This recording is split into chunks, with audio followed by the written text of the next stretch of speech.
Hello, everybody. It's getting to be the end of April here in sunny Central Florida. And I'm out in the backyard of my house here. And I'm here to talk to you about a very serious issue, and that is race in America. Now, specifically, I want to talk about one part of race in America, and that is the media's influence on the view of race in America.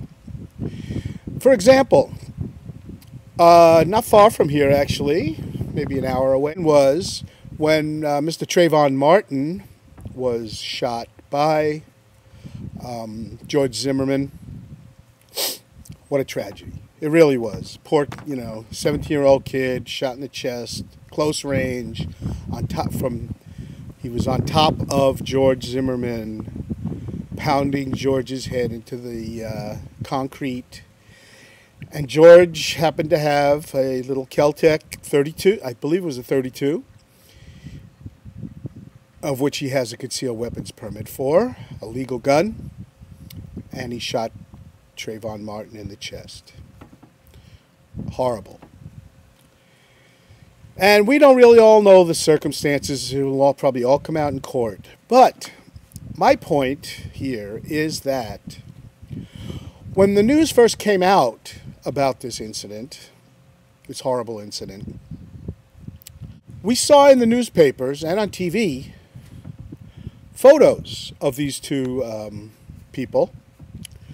Trayvon Martin in a photo from 3-4 years ago when he looked like an innocent child, and a photo of kind of a mugshot looking George Zimmerman.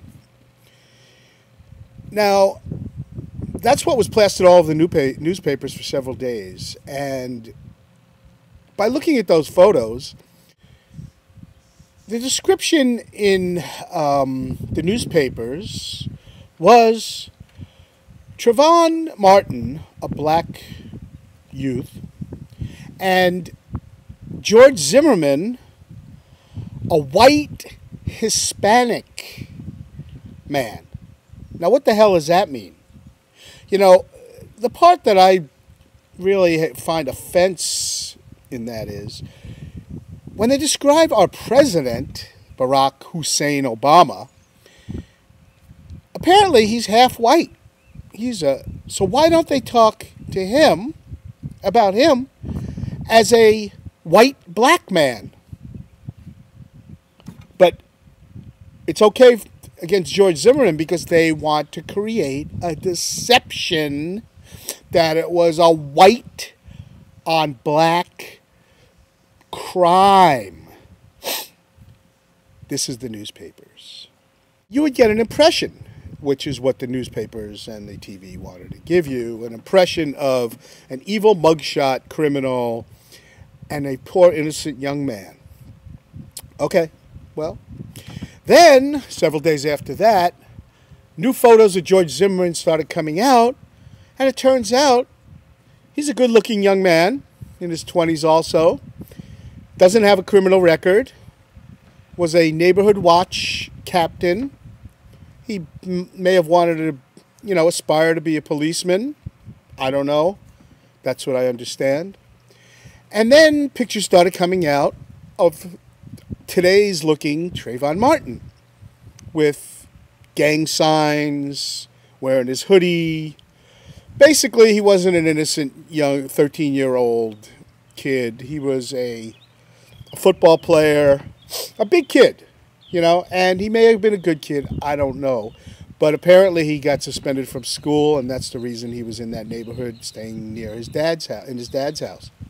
So there were circumstances that put him in that place that were his. And I'm not saying it's good that he got shot. It's awful. But what my point is that the media created perceptions that were illusions. And this is what they do. And this is what they do basically on all white, black incidents that they cover. They create perceptions of whites being racist and blacks being not.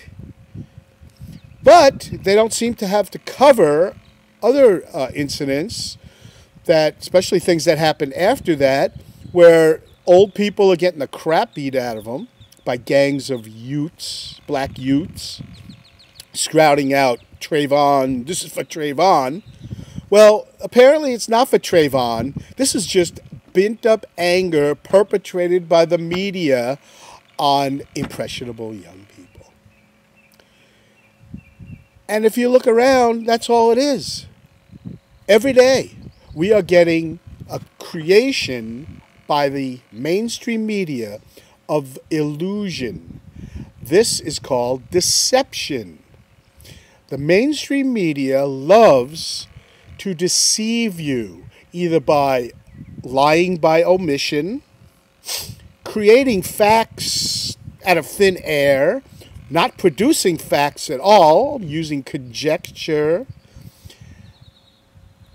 And this is basically a system created by Saul Alinsky. This is what they do. They create deception. They lie to you and lie to you and lie to you, producing the same lie over and over till you start believing it. And who really believes it? The most impressionable, the least educated, the non-critical thinkers, the ones who are getting public education taught by public educators who are students of Saul Alinsky. And there you have it. And the journalists who seem to be producing this are also students of Saul Alinsky. Deception, any means necessary, lie, rile up the races, create tension, and create animosity and hate between the races for their benefit, to keep us off balance as to what is really going on. So this is a perfect example. George Zimmerman may have had a perfect right to shoot this kid because he was getting attacked, and it's a self-defense law, which, by the way, I totally agree with. If you're getting attacked in your home, on your person, hello. It's you or them, and it's going to be you. Thank you. And hear that bird in the background? It's telling me, hey, Joel, it's time to wrap it up. But anyway, that's my opinion. And everybody's got one. We all know that saying. So, peace. Love you all. Watch the 49ers in the draft this year. And take care, everybody. And we'll see you on the next Ruben Cool Opinion. Peace. Bye-bye.